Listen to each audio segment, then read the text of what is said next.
ഒരു അംഗീകാരം തന്നത് ചെന്നൈയിൽ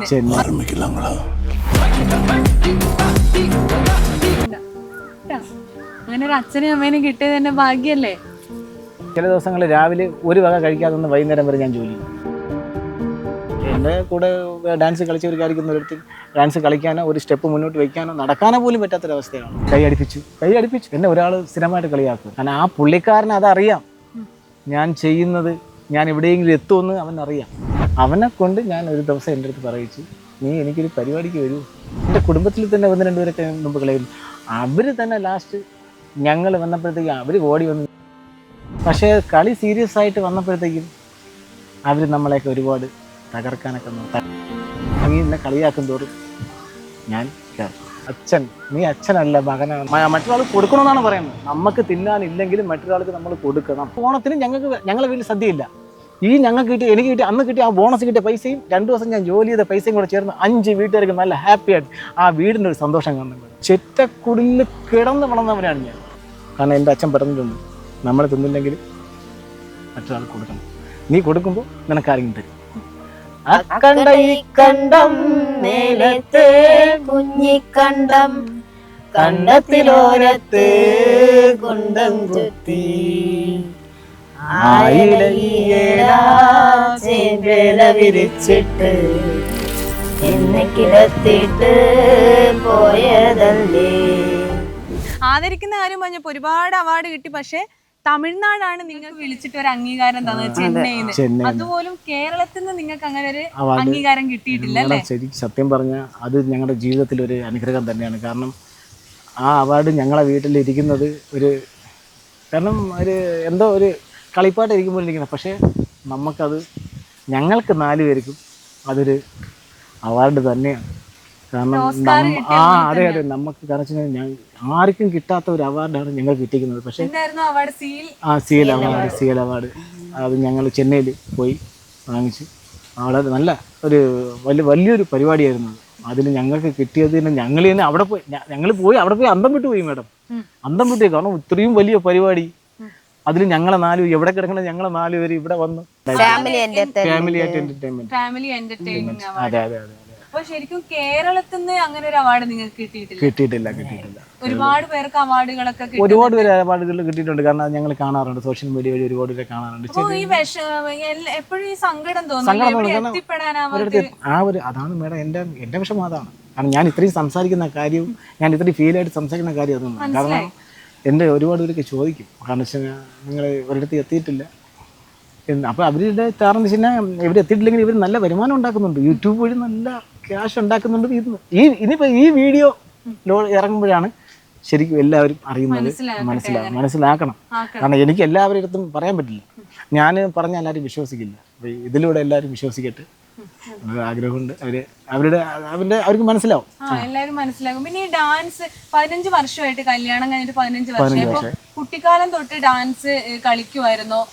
ആരിൽ നിന്നാണ്?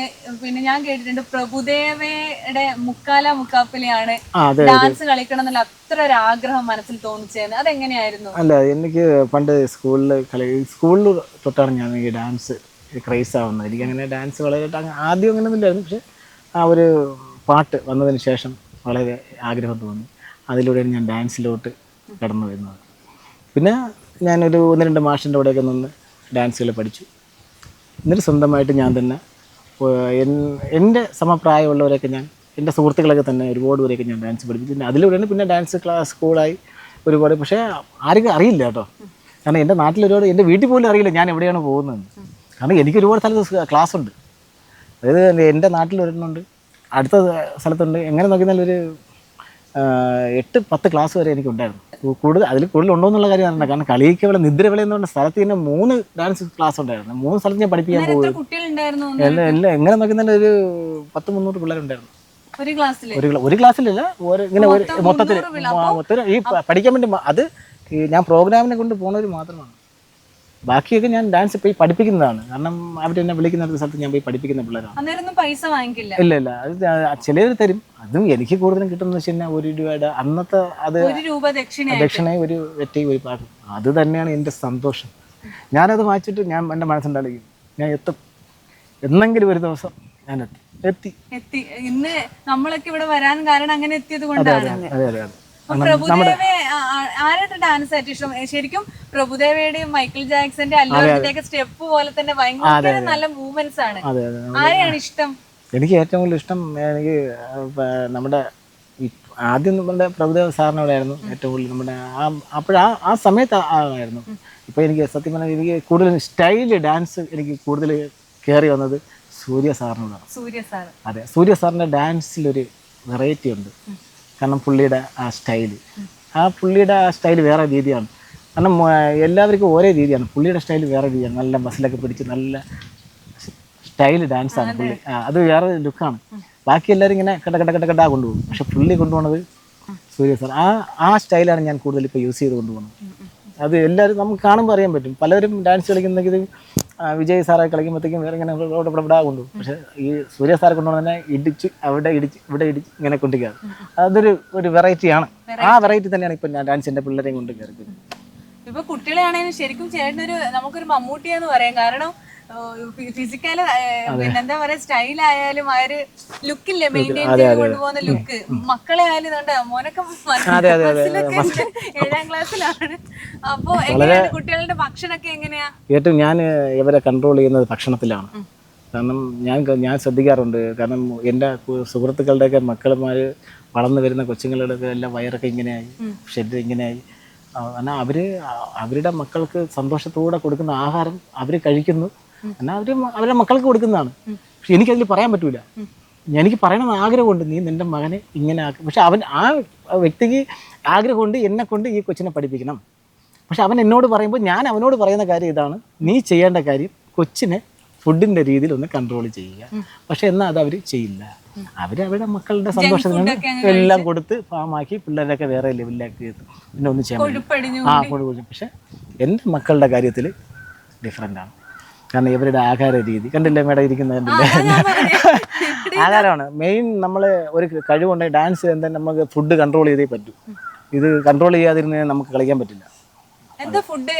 ഇവർക്ക് രാവിലെ ചോറ് കുറച്ച് നേരം, പിന്നെ ഉച്ചയ്ക്ക് രാത്രി പയറും കഞ്ഞിയാണ്. ഞങ്ങൾ ഏറ്റവും കൂടുതൽ ദിവസം രാവിലെ കഴിക്കുന്ന നമ്മൾ ഗോതമ്പ് പുട്ട് കഴിക്കാറുണ്ട്. കാരണം അത് വലിയ കൊഴുപ്പ് ഇല്ലാത്ത ഭക്ഷണമാണ്. പിന്നെ ചപ്പാത്തി, പിന്നെ ചോറ് അധികം നമ്മൾ കൂടുതൽ യൂസ് ചെയ്യാറില്ല.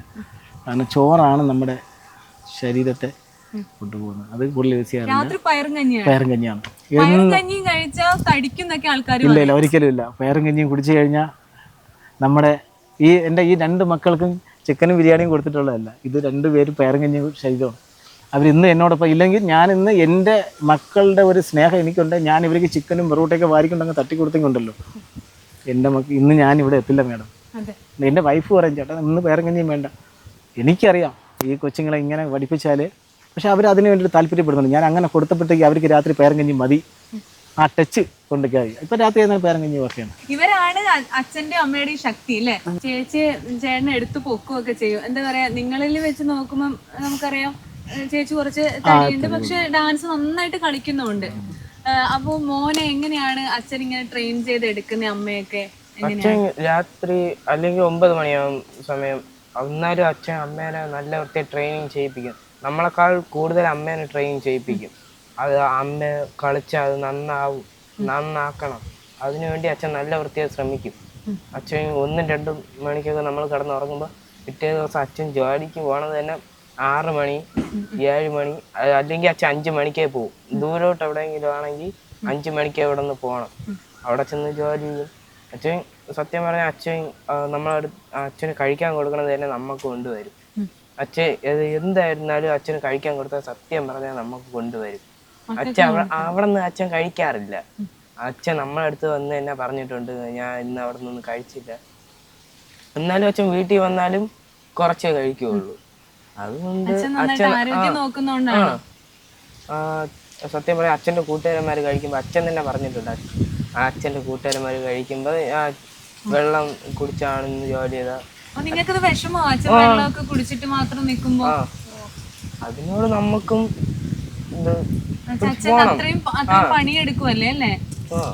നമുക്ക് ചെയ്യാൻ പറ്റണം, അത്രയും ചെയ്യാൻ പറ്റണം. ഏതൊരു മോനായിരുന്നാലും അച്ഛൻ്റെ അമ്മേരെയും കൂടെ നല്ല കട്ടയ്ക്ക് നിന്നാല് അവർക്കും ഒരു സന്തോഷം ഉണ്ടാവും. അതെ അതെ. അച്ഛൻ സത്യം പറഞ്ഞ അച്ഛൻ പോണത് തന്നെ ഇത് സമയം നല്ല ലേറ്റായാണ് നമ്മൾ കിടക്കുന്നത്. പക്ഷെ പിറ്റേ ദിവസവും രാവിലെ പോകുമ്പോഴും അച്ഛൻ പറഞ്ഞുകൊണ്ടാണ് പോണത്. ചിലപ്പോൾ അമ്മ സമയം കിട്ടുകയാണെങ്കിൽ അച്ഛൻ പറയൂല, അമ്മ 2 ദോശ കണ്ടാ കൊടുക്കും, എന്നാലും അത് കഴിക്കൂല, എന്നാലും അത് വീട്ടിൽ കൊണ്ടുപോയി. അല്ലെങ്കിൽ അവിടെ നിന്ന് അച്ഛൻ അത് കഴിച്ചെന്ന് കള്ളത്തരം പറഞ്ഞെങ്കിൽ ഒരു അച്ഛൻ്റെ പാത്രം കാണുമ്പോൾ തന്നെ അറിയാം അച്ഛന് കഴിച്ചോ ഇല്ലേന്ന്. അമ്മ കൊടുത്തു വിടുമ്പോ തന്നെ അറിയാം അച്ഛൻ കഴിച്ചോ. പിന്നെ കുറെ പ്രാവശ്യം ഇത് കഴിഞ്ഞ ആഴ്ച തന്നെ അച്ഛൻ കഴിക്കാതെ വന്നതിന് അമ്മ വഴക്ക് പറഞ്ഞിട്ടുണ്ട്. അമ്മ കൊടുത്തു പറഞ്ഞാൽ അച്ഛൻ കഴിക്കണമില്ല, അച്ഛൻ അവിടെ നിന്ന് വാങ്ങിച്ചു കൊടുത്താലും കഴിക്കൂല, നമുക്ക് വീട്ടിൽ കൊണ്ടുവരും. അത് ശനിയാഴ്ച ഞായറാഴ്ച ഒക്കെ ആണെങ്കിൽ അച്ഛൻ 2-3 അച്ഛൻ തന്നെ അവിടെ നിന്ന് വരുമ്പോ തന്നെ നമുക്ക് വെള്ളം വാങ്ങിച്ചുകൊണ്ട് വരും. അവിടെ നിന്ന് അത് വെള്ളവും നമുക്ക് കഴിക്കാനുള്ള സാധനമൊക്കെ വാങ്ങിച്ചുകൊണ്ട് വരും. വീട്ടിൽ ഇരുന്നാലും അച്ഛൻ കടയിൽ നിന്ന് നമുക്ക് എന്തെങ്കിലും വാങ്ങിച്ചു തന്നാല് അച്ഛൻ കഴിക്കില്ല. അല്ല, അച്ഛൻ കഴിക്കൂല. നമ്മളെ നോക്കാൻ വേണ്ടി അച്ഛൻ എന്തുവാണോ ചെയ്യുന്നത്, അച്ഛൻ ഏത് പണിക്കും പോകും. അത് നിങ്ങൾ ഇപ്പോഴേ അത് മനസ്സിലാക്കുന്നുണ്ടല്ലോ, നിങ്ങൾക്ക് വേണ്ടി അച്ഛൻ ഇങ്ങനെ കഷ്ടപ്പെടുന്നതെന്ന്. ഞാൻ കൊണ്ടുപോകാറുണ്ട്. ഞാൻ ജോലി ചെയ്യുന്ന സ്ഥലത്ത് എൻ്റെ മക്കളെ ഞാൻ കൊണ്ടുപോകാറുണ്ട്.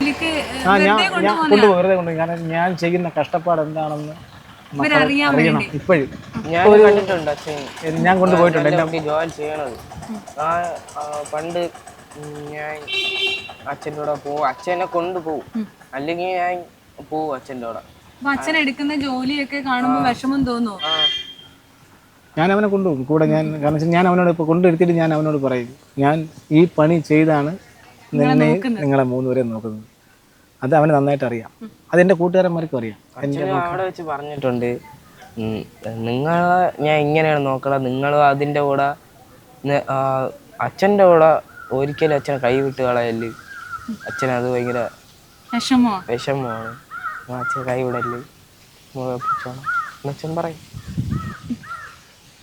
അച്ഛനാണ് നിങ്ങളുടെ ഏറ്റവും വലിയ ശക്തി അല്ലേ മോനെ? സത്യം പറയാം, അച്ഛനെ കുറിച്ച് പറയുമ്പോൾ ഭയങ്കര വിഷമം. കാരണം അച്ഛന്റെ കഷ്ടപ്പാട് മക്കൾക്ക് അറിയാം. അച്ഛന്റെ കഷ്ടപ്പാട് അറിഞ്ഞിട്ട് മക്കള് വളരണം എന്നാണ് പറയുന്നത്.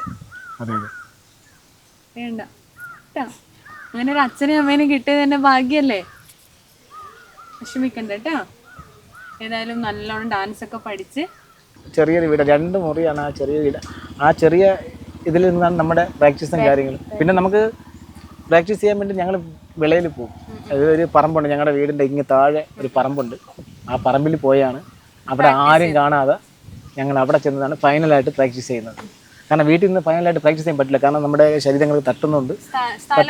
അതുകൊണ്ട് ഞങ്ങൾ ഈ പാട്ട് ഏകദേശം പൂർത്തിയാവണത് ഞങ്ങൾ 4 പേരും കൂടെ ഇറങ്ങി ഒരു പറമ്പിൽ പോകും. ദൂരെ ഒരു ആ ചെമറിനകത്ത് കിടന്ന് കളിക്കുന്നതാണ്, അവിടെ കിടന്ന് കളിക്കുന്നതാണ്. ഈ വേടന്റെ പാട്ട് കളിച്ചപ്പോൾ തന്നെ ഞങ്ങൾക്ക് ഒരുപാട് അത്രയും സ്ഥലം വേണം. കാരണം നമുക്ക് പുറത്ത് പോയി ഓപ്പൺ ആയിട്ട് പോയി കളിക്കാൻ പറ്റില്ല, രാവിലെ ഇല്ല, രാത്രിയാണ് നമ്മളെ കൂടുതലും പ്രാക്ടീസ്. അപ്പൊ ഈ നിങ്ങള് 4 പേര് നിൽക്കുമ്പോൾ കുഞ്ഞു സ്ഥലമായതുകൊണ്ട് കുത്തൊക്കെ കാല് മുറിഞ്ഞു.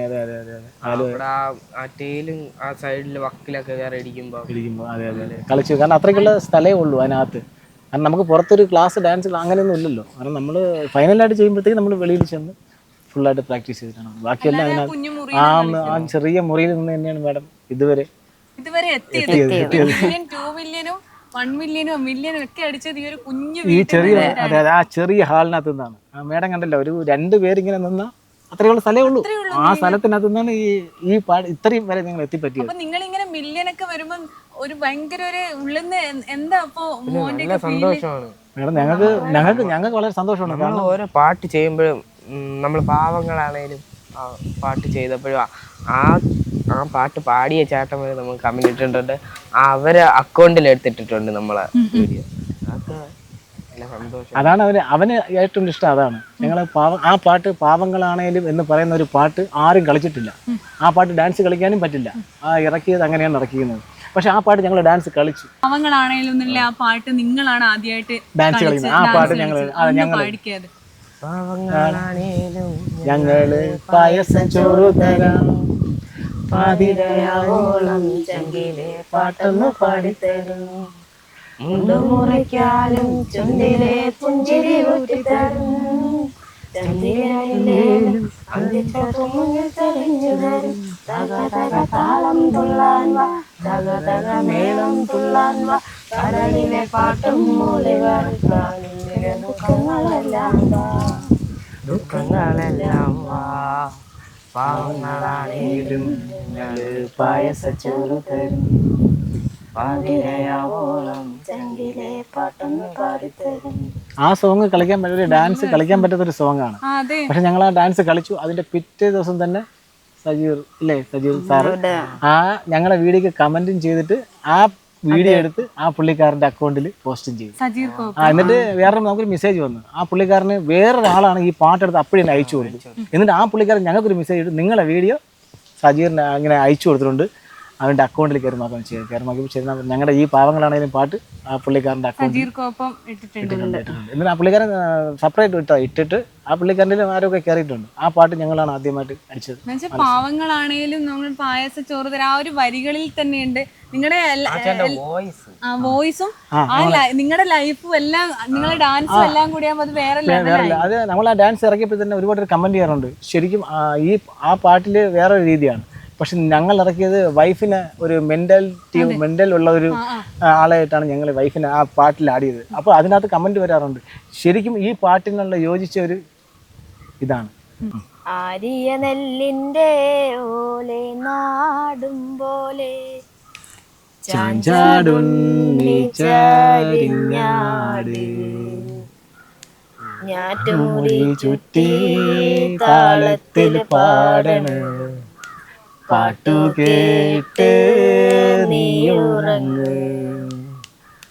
ആരിയ നെല്ലിന്റെ ഓലെ നാടും പോലെ ചാഞ്ചാടുണ്ണി ചാരിഞ്ഞാട് ഞാറ്റുമുടി ചുറ്റി താളത്തിൽ പാടണ് പാട്ടു കേട്ട് നീയുറങ്ങ്. അക്കണ്ട ഇക്കണ്ടം മേലത്തെ കുഞ്ഞിക്കണ്ടം കണ്ടത്തിലോരത്ത് കുണ്ടം കുത്തി ആയില വിരിച്ചിട്ട് എന്നെ കിടത്തിട്ട് പോയതല്ലേ. ആയല ചേമ്പേല വിരിച്ചിട്ട് എന്നെ കിടത്തിട്ട് പോയതല്ലേ. ഞാൻ ചിലപ്പോൾ ചില ദിവസങ്ങളിൽ രാവിലെ ഒരു വക കഴിക്കാതെ വൈകുന്നേരം വരെ ഞാൻ ജോലി ചെയ്യും നന്നായിട്ട്. അത് എൻ്റെ ഒരു ചിലപ്പോൾ എനിക്ക് കിട്ടിയൊരു കഴിവായിരിക്കാം ചിലപ്പോൾ അത്. കാരണം ഞാൻ അങ്ങനെ ചെയ്യുന്നത് കൊണ്ടാണ് ഞാൻ ഇന്ന് ഈ ഡാൻസിൽ പിടിച്ചു നിൽക്കുന്നത്. ഇല്ലെങ്കിൽ ഇതിനു മുമ്പ് ഞാൻ ഔട്ടായി പോകുമായിരുന്നു. കാരണം എനിക്ക് പറ്റില്ല. കാരണം വെച്ചാൽ എൻ്റെ ശരീരം വേറെ ലെവലിൽ മാറും, വേറെ തള്ളും, ശരീരങ്ങൾ മാറും. പക്ഷേ ഞാനത് കൺട്രോൾ കറക്റ്റായിട്ട് കൊണ്ട് പോകുന്നത് കൊണ്ട് എനിക്കിന്ന് ഡാൻസിലോട്ട് കടന്നു കൊണ്ടുപോകാൻ പറ്റുന്നുണ്ട്. പക്ഷേ എൻ്റെ കൂടെ ഡാൻസ് കളിച്ചവർക്കായിരിക്കുന്നൊരിടത്ത് ഡാൻസ് കളിക്കാനോ ഒരു സ്റ്റെപ്പ് മുന്നോട്ട് വയ്ക്കാനോ നടക്കാനോ പോലും പറ്റാത്തൊരവസ്ഥയാണ്. ഇപ്പോൾ നമ്മൾ ഈ റീൽസ് 1 മാസമായി 1-2 മാസം കൊണ്ട് ഞാൻ കണ്ടിന്യൂ ആയിട്ട് നടത്തുകയാണ്. ഈ അതെ 2 മാസം ഞാൻ നടത്തുകയാണ്. നടന്ന് നല്ല ഫാമായിട്ടാണ് ഈ വീഡിയോ. നമ്മൾ ഒരു പാട്ട് അത് ചെയ്യുന്നതിന് മുമ്പായിട്ട് നമ്മളെ ബോഡി ഫിറ്റ് ആക്കണം. അതുകൊണ്ട് നടക്കും. നമ്മൾ അമ്മേനെ കൊണ്ട് അച്ഛൻ നടത്തിക്കും. അതുകൊണ്ട് ചേച്ചിക്ക് പിന്നെ ഫിസിക് ഉണ്ട്, ആരോഗ്യമുണ്ട്. ചേട്ടനാണ് ചേച്ചി എടുത്ത് പൊക്കുകയും ചെയ്യാറുണ്ട്. നല്ല വെയിറ്റ് ആണ് എങ്കിലും ഞാനെടുത്ത് പൊക്കും. കാരണം ഞാൻ കരിങ്കല്ലൊക്കെ ചോക്കണല്ലേ. അതുകൊണ്ട് എനിക്കൊരു എനിക്കൊരു 60 കിലോ വരെ ഞാൻ എടുക്കും. കാരണം 50 കിലോ സിമെന്റ് ഒക്കെ 50 കിലോയൊക്കെ ഞാൻ നിസ്സാരം പോലെ എടുത്ത് തലയിൽ കയറ്റും. അപ്പൊ ഇവിടെ എടുക്കാൻ പ്രയാസമാണ്. ചേച്ചി പക്ഷെ എന്നാലും കുറച്ച് ചേച്ചിക്ക് കൂടി പിന്നെ പറ്റുന്ന സിമ്പിൾ സ്റ്റെപ്പ് ആയിട്ടാണ്. നിങ്ങൾ 3 പേരും കളിക്കുമ്പോൾ പിന്നെ നമ്മള് വേറെ വൈഫ് വരുമ്പോ കുറയും, ഞങ്ങൾ വരുമ്പോ കേറും. അത് അവർക്ക് നല്ല തങ്കം പാട്ട് തന്നെ അച്ഛൻ അത് കൊറേ നാളത് പരിശ്രമിച്ചിട്ടാണ് ആ ഒരു പാട്ടാണ്. അത് ഭയങ്കര ഹിറ്റാണ്. നല്ല ക്യാമറയിൽ എടുത്ത ആ വീഡിയോ. ഞങ്ങളെ വീഡിയോസ് എല്ലാം അങ്ങനെ തന്നെ മേഡം. ഞങ്ങൾ ഒരുപാട് എൻ്റെ അടുത്ത് ചോദിക്കുന്നിടത്തൊക്കെ എല്ലാവരും പറയുന്നത് അങ്ങനെയുണ്ട്. നിങ്ങളെ വീഡിയോ കാണാൻ നല്ല രസമാണ്. കാരണം അച്ഛനും മക്കളെയും ഒരുപാട് പേര് ഇപ്പോഴും ഞങ്ങളെ കാണാൻ സോഷ്യൽ മീഡിയയിൽ കാണാനില്ലാത്തത് കൊണ്ടാണ് ആൾക്കാർ ഇത്ര. പക്ഷേ ഇനി ആൾക്കാർ പറഞ്ഞു വെച്ചാൽ നിങ്ങൾ ഇത്രയും വേഗം വീഡിയോ, കാരണം അവർ നമ്മളെ വീഡിയോ കാണാൻ ആഗ്രഹിക്കുന്നു. നിൽക്കണം. നമുക്ക് അതിന് പറ്റുന്നില്ല. ക്ലാരിറ്റിയിൽ ഒരു ഫോണില്ല, പിന്നെ ആരെങ്കിലും വെച്ച് നല്ല ഫോണിലെടുക്കാൻ സാമ്പത്തികവും ഇല്ല. ആരെങ്കിലും സ്പോൺസർ ചെയ്തിട്ടുണ്ട് എപ്പോഴെങ്കിലും പൈസ എങ്ങാണ്ട്? ഇല്ല ഇല്ല ഇല്ല, അങ്ങനെയൊന്നും ഉണ്ടായിട്ടില്ല. പറഞ്ഞിട്ടുണ്ട് ഇത് ഷർട്ടും ഇത് പൈസ ഒക്കെ സ്പോൺസർ ചെയ്യാന്നൊക്കെ പറഞ്ഞിട്ടുണ്ട്. പിന്നെ തന്നില്ല, പറയുന്നുണ്ട് ആൾക്കാർ. അതൊക്കെ അവരിങ്ങോട്ട് വിളിച്ചിട്ട് ചോദിക്കുന്നതാണ്. പക്ഷെ ഗൾഫിൽ നിന്നൊക്കെ വിളിക്കാറുണ്ട്, നിങ്ങളുടെ നമ്പർ ഒന്ന് അയച്ചു തരൂ എന്നൊക്കെ പറഞ്ഞിട്ടൊക്കെ ദിവസങ്ങളൊക്കെ വിളിക്കാറുണ്ട്. വീഡിയോയിൽ തന്നെ നമ്പർ ഇടാറില്ലേ? ഞങ്ങൾ എല്ലാ വീഡിയോയിലും നമ്പർ ഇടാറുണ്ട്. എല്ലാ വീഡിയോ ഞങ്ങളുടെ ഇറക്കുന്ന എല്ലാ വീഡിയോയിലും ഞങ്ങൾ നമ്പർ ആഡ് ചെയ്തിട്ട് തന്നെ ഇറക്കുന്നത്. പക്ഷെ അവർ ഞങ്ങളെ കോൺടാക്ട് ചെയ്യാറുണ്ട്, വിളിക്കാറുണ്ട്. അങ്ങനെ സാമ്പത്തികം ഇട്ടാരും അങ്ങനെ തരാറില്ല. നമ്മൾ അതിനുവേണ്ടി പ്രതീക്ഷിക്കില്ല. നമ്മളെ കഴിവിനെ സോഷ്യൽ മീഡിയ വഴി ഞങ്ങൾ ആഗ്രഹിക്കുന്നത് നമ്മുടെ 4 പേർക്കും എത്രത്തോളം കളിക്കാൻ പറ്റുമോ ആ സമയം വരെ നമ്മൾ കളിക്കും. അപ്പോഴേക്ക് എവിടെയെങ്കിലും എത്തിപ്പെടും. പക്ഷേ എൻ്റെ മനസ്സെന്ന് വെച്ചിട്ടുണ്ടെങ്കിൽ ഇത്രയും ആയിട്ടും ഒരിടത്ത് എത്താൻ പറ്റാത്തതുകൊണ്ടുള്ള ഒരു ചെറിയൊരു വിഷമം. പക്ഷേ എത്തും. എന്താന്ന് വെച്ചാൽ ഇപ്പോ ഓരോ സീരീസിലൊക്കെ ആയിക്കോട്ടെ, ഈ സോഷ്യൽ മീഡിയയിലെ ആൾക്കാർ ഓരോ സിനിമകളിലൊക്കെ വിളിക്കുന്നുണ്ട്. ഒരു സമയം അതിനൊരു സമയം, അതെ അതെ അതെ, അതിനൊരു സമയമാണ് ഇപ്പൊ വന്നിരിക്കുന്നത്. ഇതൊക്കെ കാണുമ്പോ എല്ലാരും എവിടെയെങ്കിലും എത്തിപ്പെടും, 100% ഉറപ്പാണ്. ആരെങ്കിലും വീഡിയോ ഒക്കെ ചെയ്യുമ്പോ കളിയാക്കിയവരൊക്കെ ആരെങ്കിലും ഉണ്ട്? ആദ്യമൊക്കെ ഒത്തിരി പേരുണ്ട്. പക്ഷെ ഇന്ന് കളിയാക്കിയവരെല്ലാം കളിയാക്കിയതിൽ എന്നെ വിളിക്കുകയാണ്. നാളെ അവിടെ ഒരു പരിപാടി ഉണ്ട്, കളിയാക്കിയവരെ കൊണ്ട് കൈയടിപ്പിച്ചു. എന്നെ ഒരാൾ സ്ഥിരമായിട്ട് കളിയാക്കും. കാരണം ആ പുള്ളിക്കാരന് അതറിയാം, ഞാൻ ചെയ്യുന്നത് ഞാൻ എവിടെയെങ്കിലും എത്തുമെന്ന് അവനറിയാം. അപ്പം അറിഞ്ഞിട്ടാണ് എന്നെ തകർക്കാനാണ് ഇങ്ങനെയുള്ള വാക്കുകൾ എന്നോട് യൂസ് ചെയ്തത്. കാരണം ഇത് ഞങ്ങൾ ഡാൻസാണ് കളിക്കുന്നത്, വേറെ ഞങ്ങൾ ഇതിലൂടെ ഞങ്ങൾ മറ്റു വേറെ കോപ്രായങ്ങളൊന്നും കാണിക്കുന്നില്ല. കാരണം ഞങ്ങൾ 4 പേരിലും കോപ്രായമില്ല, ഞങ്ങൾ ഒക്കെ ഡാൻസാണ്. ആ പറയുന്ന വ്യക്തിക്ക് നന്നായിട്ട് അറിയാം ഇവൻ എവിടെയെങ്കിലും എത്തും. ഇവനെ എവിടെയെങ്കിലും എത്താതിരിക്കണമെങ്കിൽ അവന് 2 ഡോസ് കൊടുക്കുക. പക്ഷെ അവനെ ഇങ്ങനെ പറയുമ്പോഴേ ഞാൻ ഇതുവരെ കേട്ടിട്ട് അവനെ കൊണ്ട് ഞാൻ ഒരു ദിവസം എൻ്റെ അടുത്ത് പറയിച്ചു, നീ എനിക്കൊരു പരിപാടിക്ക് വരൂ. ഇന്ന് എന്നെ കാണുമ്പോഴൊക്കെ അവർ ഒരു ഫോട്ടോ എടുക്കട്ടെ, അച്ഛനും മക്കളും പറഞ്ഞു, അച്ഛനും മക്കളും പറഞ്ഞു. എൻ്റെ കുടുംബത്തിൽ തന്നെ 1-2 പേരൊക്കെ മുമ്പ് കളയില്ല. അവർ തന്നെ ലാസ്റ്റ് ഞങ്ങൾ വന്നപ്പോഴത്തേക്ക് അവർ ഓടി വന്ന് ഞങ്ങളെ ഫോട്ടോ എടുക്കുക. ആ അവസ്ഥയായി. ഞാനത് വൈഫിനോട് പറയുകയും ചെയ്തു. അവർ നോക്കിയപ്പോഴത്തേക്ക് ഞങ്ങൾ കളിച്ച് വരുന്നത് വേറെ റേഞ്ചാണെന്ന് മനസ്സിലായി. തമാശയ്ക്ക് തുടങ്ങിയതാണ്. ഞാൻ തമാശയ്ക്ക് ഒരു ടിക്ടോക്ക് വന്ന സമയത്ത് തമാശയ്ക്ക് കളിച്ചതാണ്. പക്ഷേ കളി സീരിയസ് ആയിട്ട് വന്നപ്പോഴത്തേക്കും അവർ നമ്മളെയൊക്കെ ഒരുപാട് തകർക്കാനല്ല, ഇവരെ മാനസികമായിട്ട് എന്നെ വിഷമം പോയിട്ട് എന്തോന്നല്ലേ കാണിക്കുന്നത്. പിന്നെ ഒന്നും പറയാൻ പറ്റാത്ത കണ്ടീഷൻ ആയിപ്പോയി. കാരണം ഞാൻ അവർ പറഞ്ഞ കളിയിലൂടെ എനിക്കറിയാം, നീ എന്നെ കളിയാക്കും തോറും ഞാൻ നീ എന്നെ എത്ര കളിയാക്കുന്നാലും എനിക്ക് ഒരു വിഷയമില്ല, ഞാനിത് കൊണ്ടുപോകും. കാരണം ഇതെൻ്റെ പ്രൊഫഷനിലാണ്. നീ പറഞ്ഞെന്ന് പറഞ്ഞുകൊണ്ട് ഞാൻ ഒരിക്കലും ഇത് വിട്ടുപോകില്ല. പക്ഷെ ആ പറഞ്ഞവർ എന്നെ വിളിച്ച് ആദരിച്ചു. ഞാൻ അവരോട് ഇതുവരെ ഇച്ഛ പോകുന്നൊരു കാര്യം ദേഷ്യത്തിലൂടെ പറഞ്ഞില്ല, പക്ഷെ മനസ്സിനകത്തൊരു വിഷമം ഉണ്ടായിരുന്നു. കാരണം അത് അപ്പോഴും അവരുടെ ഒരു ഇത്, കാരണം വെച്ചാൽ അവരെ കൊണ്ട് ചെയ്യാൻ പറ്റുന്നില്ലല്ലോ, അതെനിക്ക് മനസ്സിലാവും. കാരണം അയാൾ പറയുന്നത് എന്താണ്, എന്നെ കൊണ്ട് പറ്റാത്തത് നീ ചെയ്യുന്നു, പക്ഷെ നീ ഇവിടുത്തെ എത്താൻ പാടില്ല. ഇപ്പോൾ അവരെല്ലാവരും ഞങ്ങൾക്ക് സപ്പോർട്ടാണ്. എല്ലാവരും അസൂയോടുകൂടി ഇപ്പം നോക്കുന്നത് ഇപ്പോഴും. കാരണം വെച്ചാൽ അവർക്ക് ഇപ്പം ഞങ്ങളെ എല്ലാവർക്കും ഇപ്പോൾ വളരെ ഇഷ്ടമാണ്. ഇഷ്ടപ്പെട്ടു പോയി. ഇഷ്ടപ്പെടുത്തി ഞങ്ങളെ കളിയാക്കിയവരെ കൊണ്ട് അവരുടെ ഒരു ഫാൻസാക്കി മാറ്റി എന്നാണ് അവർ വേണ്ടത്. ഞങ്ങൾക്ക് അങ്ങനെ അവരുടെ വായിൽ നിന്ന് വീണു. ഞാൻ ജോലിക്ക് ചെന്നപ്പോഴത്തേക്ക് അവരെന്നോട്, എൻ്റെ ഒരു സുഹൃത്ത് തന്നെ പറഞ്ഞിട്ടുണ്ട്, ഒരു ദിവസം എൻ്റെ വീട് വരെ ഒന്ന് വരും. ഞാൻ എന്തിനും ഇത് എൻ്റെ ഭാര്യയ്ക്ക് നീയും തമ്മിൽ ഫ്രണ്ട്ഷിപ്പാണെന്ന് പറഞ്ഞിട്ട് അവർക്ക് വിശ്വസിക്കാൻ പറ്റും. ഞാൻ പറഞ്ഞു വരാം, എനിക്ക് വേണമെങ്കിൽ പോകാതിരിക്കാം. പക്ഷെ ഞാൻ പോയി, എൻ്റെ സുഹൃത്തല്ലേ വിളിക്കുന്നത്, ഞാൻ അവനോടൊപ്പം പോയി. അപ്പോഴാണ് ആ പെൺകുട്ടി അവനോട് പറഞ്ഞ കാര്യമാണ്, കണ്ട നീയല്ലേ പറഞ്ഞത് ഈ നിൽക്കുന്ന അച്ഛനും മക്കളുടെ ചേട്ടൻ എൻ്റെ സുഹൃത്തല്ല, എന്നാ കാണും. ആ കഴിവ് ഇങ്ങനെ കാണിച്ചുകൊണ്ടിരിക്കും. ആർക്കെങ്കിലും ഇപ്പോൾ നമ്മളെ ഈ ഇടയ്ക്ക് ഒരു സംവിധായകൻ വിളിച്ചു അല്ലേ, ഒരു ചെറിയ പടങ്ങൾ കിട്ടുന്ന ഒരു സംവിധായകൻ ഞങ്ങളെ വിളിച്ച് ഞങ്ങളോട് സംസാരിച്ചു. ഞങ്ങളുടെ വീഡിയോ നമ്മളെ സിനിമ ഇത് ഇറങ്ങുന്നുണ്ട്, അതിനെക്കുറിച്ചുള്ള കുറച്ച് ഇതൊക്കെ പറയണം, മറ്റേന്ന് മറിച്ച് നിങ്ങൾക്ക് അങ്ങനെയൊക്കെയുള്ള കാര്യങ്ങളൊക്കെ കുറച്ച് കാര്യങ്ങൾ സംസാരിച്ചു. പിന്നെ പുള്ളിക്കാർ ഇന്നലെ എന്നെ വിളിച്ചിരുന്നു, പക്ഷെ ഞാൻ ഫോൺ അറ്റൻഡ് ചെയ്തില്ല. എനിക്ക് പ്രൊമോഷനൊക്കെ ചെയ്യണം അതിനുവേണ്ടിയൊക്കെ വിളിച്ചിരുന്നു. പക്ഷെ അതാണ് പ്രശ്നം, എനിക്കൊന്നും കേൾക്കാൻ പറ്റില്ല ശരിക്കും പറഞ്ഞു. പക്ഷെ പുള്ളിക്കാർ ഇന്നലെ വിളിച്ചപ്പോൾ എനിക്ക് എടുക്കാൻ പറ്റില്ല, ഞാൻ ജോലിക്കായിപ്പോയി. ഇനി ഇതെല്ലാം കഴിഞ്ഞിട്ടാണ് പുള്ളിക്കാരനൊന്ന് അങ്ങോട്ട് വിളിക്കണം. ഇപ്പൊ ഒരുപാട് പേര് ഇനാഗുറേഷൻ ഒക്കെ വിളിക്കാറുണ്ട് ആൾക്കാർ. അപ്പൊ അങ്ങനെ ആരും ഉദ്ഘാടനം ഒന്നും ചെയ്യാനായിട്ട്, കട ഉദ്ഘാടനം അങ്ങനെയൊക്കെ ആരെങ്കിലും വിളിച്ചിട്ടുണ്ടോ? വിളിക്കുന്നുണ്ട് മാഡം. പക്ഷെ വിളിക്കുന്നതെല്ലാം എറണാകുളം, മലപ്പുറം അങ്ങോട്ടാണ് വിളിക്കുന്നത്. പക്ഷെ നമുക്ക് പോകാൻ പറ്റില്ല, ഇത്രയും ദൂരം വണ്ടി കൂലിയും കൊടുത്ത് പോകണ്ടേ. അതുകൊണ്ട് അവര് പൈസ തരാന്ന് പറയുന്നുണ്ട്.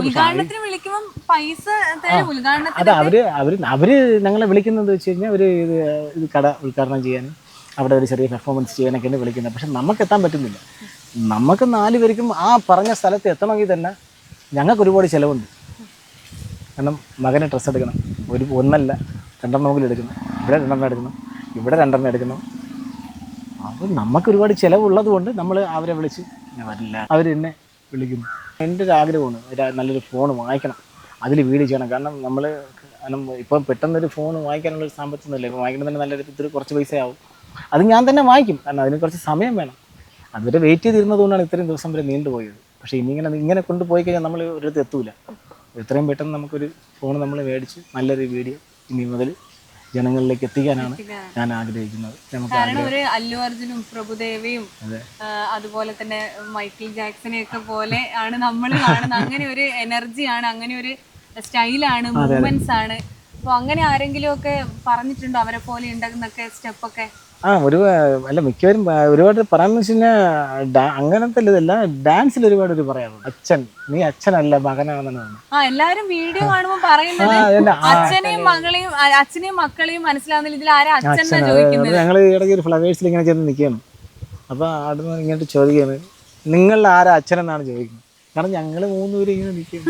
അവർ വരുന്ന സോഷ്യൽ മീഡിയയിൽ ഒരുപാട് ചെയ്യുന്ന വെച്ചാൽ ഞങ്ങൾ അനിയന്മാർ ചേട്ടന്മാരെന്നാണ് മിക്കവരും പറയുന്നത്. പിന്നെ ഞങ്ങളൊരു ഓൺ വോയിസ് കയറി അവരുടെ അടുത്ത് പറഞ്ഞു, പിന്നെ ഞാൻ ഇങ്ങനെ പറയാൻ തുടങ്ങി, കല്യാണം കഴിഞ്ഞിട്ട് 15 വർഷമായി, ഇങ്ങനെയൊക്കെയാണ്, ഇത്രയും വർഷമായി. കാരണം ഇപ്പൊ എന്റെ മോൻ എന്നെക്കാളും വളർന്നു.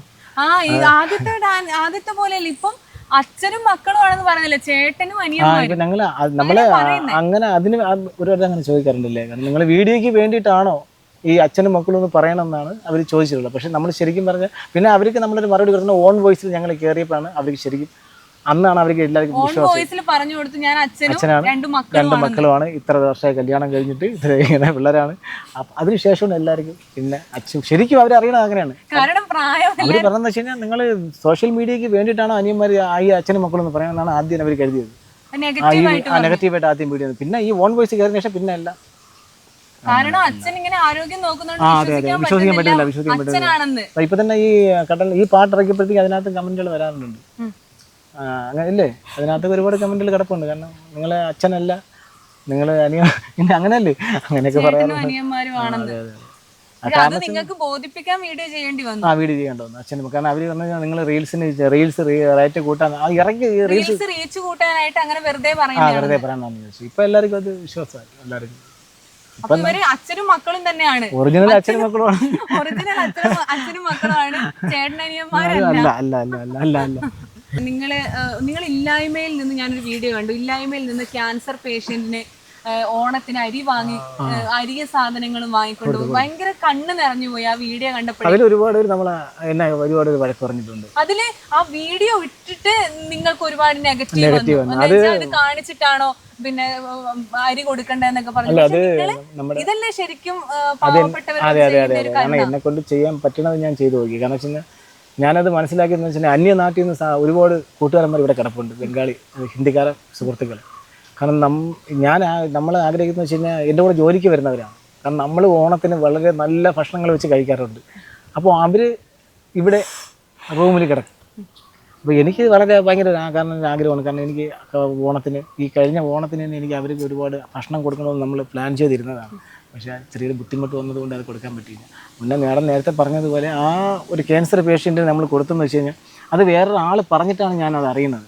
എന്നോടൊരു സുഹൃത്ത് പറഞ്ഞിടാ, ഇങ്ങനൊരു പാവപ്പെട്ടൊരു ക്യാൻസർ ആൾക്കാരുണ്ട്, നിൻ്റെ അറിവിൽ ആരെങ്കിലും ഉണ്ടെങ്കിൽ ഒരു ഓണത്തിന് അവർക്ക് എന്തെങ്കിലും കൊടുക്കാൻ പറ്റുമെന്ന് ചോദിച്ചു.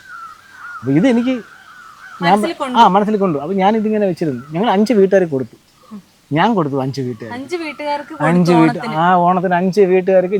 പക്ഷെ ഞങ്ങളെ വീട്ടിൽ അരി വാങ്ങിക്കാതെ എനിക്ക് ജോലി ചെയ്ത് എനിക്ക് കിട്ടിയ ബോണസ് ഒരു 2500 രൂപ ബോണസ് കിട്ടി. ആ കിട്ടിയതിനെയും എല്ലാം കൂടെ കൂട്ടി വെച്ചിട്ട് ഈ 5 വീട്ടുകാർക്കുള്ള സാധനം വാങ്ങിച്ച് ഞങ്ങൾ ഒരു വീഡിയോ ഇട്ടിട്ടുള്ളത്. ആ വീട്ടിൽ അത് അവിടുത്തെ കൗൺസിലർ പറഞ്ഞിട്ടാണ് ആ വീഡിയോ നമ്മൾ പോസ്റ്റ് ചെയ്തത്. 5 വീട്ടുകാർക്ക് പിന്നെ സ്വന്തം വീട്ടിൽ അരി പോലും വാങ്ങാതെ ബോണസ് കിട്ടിയ പൈസ കൊണ്ട് എല്ലാവർക്കും വാങ്ങി. ഞങ്ങളെ വീട്ടിൽ അന്ന് ഓണസദ്യ ഇല്ലായിരുന്നു. ഞങ്ങൾ ഓണസദ്യ ഇല്ല. ഈ 5 വീട്ടുകാർക്കും പിന്നെ ഞങ്ങളിത് കൊടുത്തപ്പോണ്ടല്ലോ മേഡം, ആ അവസ്ഥ അത് ചെന്ന് കാണുന്നവർക്ക് മനസ്സിലായി. ചിലർ പറയും ഈ ഇടം കൈ കൊടുക്കുന്നത് വലം കൈ അറിയാൻ പാടില്ല. പക്ഷേ ഞാനത് ചെയ്തത് എന്താണെന്ന് ഈ സോഷ്യൽ മീഡിയയിൽ ആവണം. കാരണം ഞാൻ കൊടുത്താലേ നിനക്ക് കൊടുക്കാൻ പറ്റൂ. ഞാൻ കൊടുക്കുമ്പോൾ നിനക്കൊരു മൈൻഡ് വരും, അവ ഇല്ലായ്മയിൽ നിന്ന് അവനത് കൊടുത്തു, അപ്പോൾ എനിക്കെന്ത് കൊടുത്തുകൂടാ? അതാണ് ഞാൻ അവിടെ വെച്ചത്. ഞാൻ എൻ്റെ ഭാര്യയെടുത്തും എൻ്റെ മക്കളെടുത്തും പറഞ്ഞ കാര്യം, മക്കളെ ഇങ്ങനെ ഒരു കമൻറ്റ് വരും, അച്ഛൻ ഇങ്ങനെ ഒരു കാര്യം ചെയ്യുമ്പോൾ ഞങ്ങളെ എതിർത്ത് വരുന്ന ഒരുപാട് ആൾക്കാർ വരും, ഞങ്ങൾ ഈ ചെയ്യുന്നത് ഇങ്ങനെ ഇടം കൈ കൊടുക്കുന്നത് വലം കൈ അറിയുന്നത്, അങ്ങനെ വന്നിട്ടുണ്ട്. പക്ഷെ നിങ്ങൾ വളർന്നു വരുമ്പോൾ നിങ്ങൾ ചെയ്യണം. നീ ചെയ്യുന്നത് കണ്ടാണ് മറ്റവൻ ചെയ്യുന്നത്, അവനെ കൊണ്ട് ചെയ്യിക്കണം. കാരണം ഇപ്പോൾ എൻ്റെ കയ്യിൽ ഒരു സാമ്പത്തികം, ഞാൻ കൂലിപ്പണിക്കാരനാണ്, ഞാൻ കൊണ്ട് കൊടുത്തു. അപ്പോൾ ഉള്ളവൻ ചിന്തിക്കില്ല, അവനെ കൊടുക്കാമെങ്കിൽ എന്തുകൊണ്ട് അവനെക്കാളും കുറച്ചുകൂടെ പവറിൽ എനിക്ക് കൊടുത്തുകൂടെ? അങ്ങനെ കൊടുപ്പിച്ചിട്ടുണ്ട്. കൊടുപ്പിച്ചു. ഞാൻ കൊടുത്തിട്ട് 3-ൻ്റെ അന്ന് വേറൊരു പുള്ളിക്കാരൻ എന്നെ വിളിച്ചു, ആടാ എനിക്കൊരു വീട്ടിൽ കൊടുക്കണമല്ലോ, കൊണ്ടുവന്നു, അവനെ കൊണ്ടുവന്ന് കൊടുപ്പിച്ചു. ആ വീട്ടിൽ ഞാൻ കൊടുത്തതിനേക്കാളും കൂടുതൽ അവൻ കൊടുത്തു. വളരെ സന്തോഷമായി. കാരണം ഞാൻ ഒരുപാട് ആൾക്കാർ ഇങ്ങനെ ചോദിച്ചതുകൊണ്ടാണ്. എല്ലാവരും പറയുന്ന ഒരു കാര്യമാണ്, ശരിക്കും നമ്മളത് പോസ്റ്റ് ഇട്ടാലേ ആർക്കെങ്കിലും കൊടുക്കാൻ തോന്നും. ഞാൻ ഈ സോഷ്യൽ മീഡിയ കൂടെ ഒരുപാട് വീഡിയോ കാണുന്നതാണ്. അവര് ആ സോഷ്യൽ മീഡിയ കൂടെ ആൾക്കാർ കൊടുക്കുന്നത് കണ്ടപ്പോഴാണ് എനിക്കൊരു മനസ്സിനകത്തൊരു അലിവ് വന്നത്. അല്ലാതെ എനിക്ക് മറ്റൊരാളോട് കൊടുക്കാൻ അറിയില്ല. ഞാൻ വീട്ടിനകത്ത് ഇരിക്കും, ജോലി കഴിഞ്ഞ് വീട്ടിൽ വരും. പക്ഷെ നമ്മൾ മറ്റൊരാൾ കൊടുക്കണമെന്നാണ് പറയുന്നത്. നമുക്ക് തിന്നാനില്ലെങ്കിലും മറ്റൊരാൾക്ക് നമ്മൾ കൊടുക്കണം. ഞാൻ കൊടുക്കുമ്പം ഈ ഇരിക്കുന്ന എൻ്റെ മക്കൾ, വളർന്നു വരുന്ന മക്കൾ അറിയണം, അച്ഛൻ ഇങ്ങനെ ചെയ്തിട്ടുണ്ട്, ഞാനും ഇങ്ങനെ ചെയ്യണം. ഞാൻ ഇന്നും അവരുടെ അടുത്ത് അങ്ങനെ പഠിപ്പിച്ച് തന്നെയാണ് കൊണ്ടുപോകുന്നത്. ഞാൻ എങ്ങനെയാണ്, എൻ്റെ അച്ഛൻ അങ്ങനെയാണ്. ഈ 7 സഹോദരിമാരെ എൻ്റെ അച്ഛൻ നോക്കിയതാണ്. അതിൽ ഞാൻ എൻ്റെ അച്ഛനെ കണ്ട് വളർന്നു വന്നവനാണ് ഞാൻ.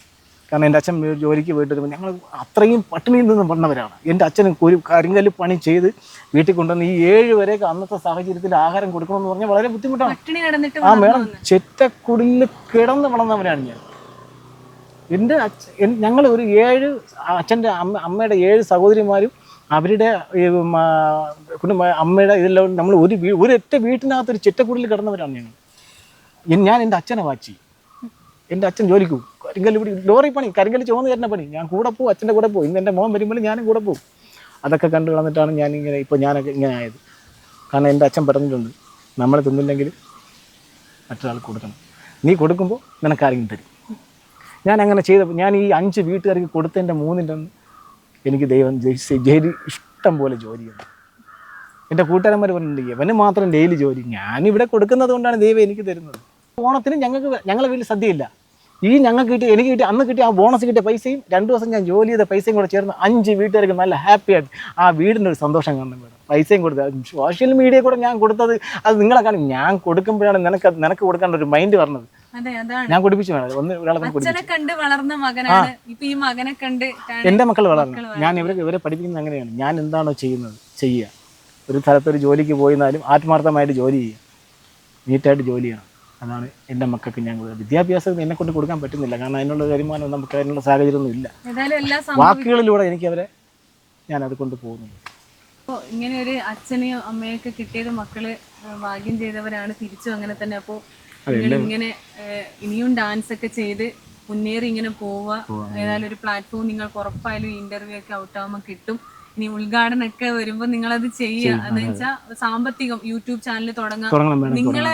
നിങ്ങളുടെ പേരും പറഞ്ഞ് നിങ്ങളെ പറ്റിച്ചിട്ട് പൈസ ഉണ്ടാക്കുന്നവരുണ്ട്. അപ്പോ നിങ്ങൾക്ക് എന്താണ് നമ്മുടെ പ്രേക്ഷകരോടൊന്ന് പറയാനുള്ളത്?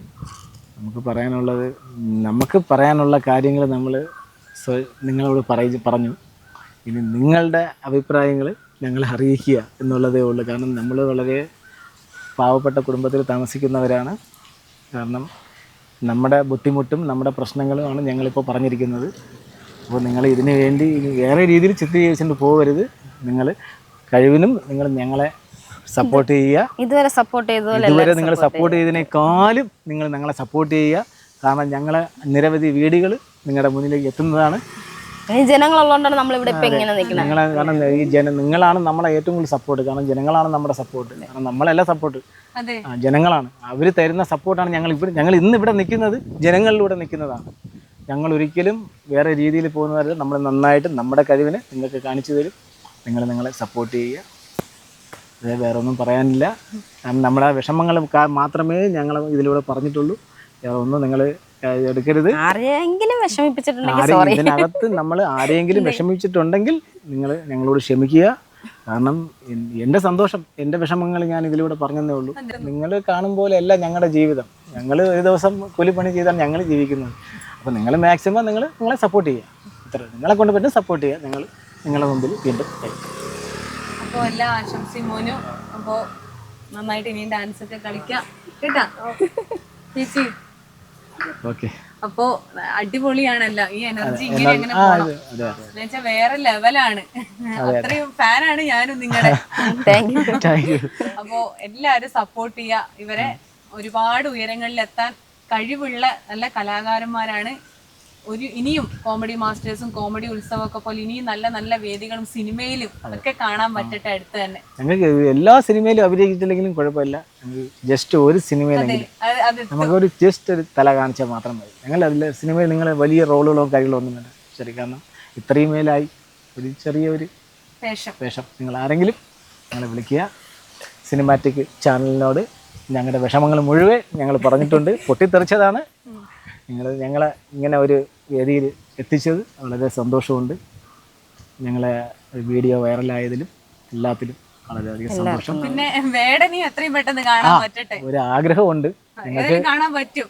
വേടനെ വന്ന് അടുത്ത് കാണണമെന്നൊരാഗ്രഹം എനിക്കുണ്ട്. കാരണം ആ ഒരു ആഗ്രഹം ഉള്ളത് കൊണ്ടാണ് ഞങ്ങൾ ഈ വീഡിയോ പോസ്റ്റ് ചെയ്തത്. അപ്പം സന്തോഷമായിട്ട് വേടനെ ഈ വീഡിയോ ഇനിയും ഡാൻസ് നമ്മൾ പ്രതീക്ഷിക്കാം. ഇവരുടെ ഡാൻസ് ഒക്കെ ഇന്ന് കാണണം. ഓക്കെ, കാണിക്കാം. ശരി.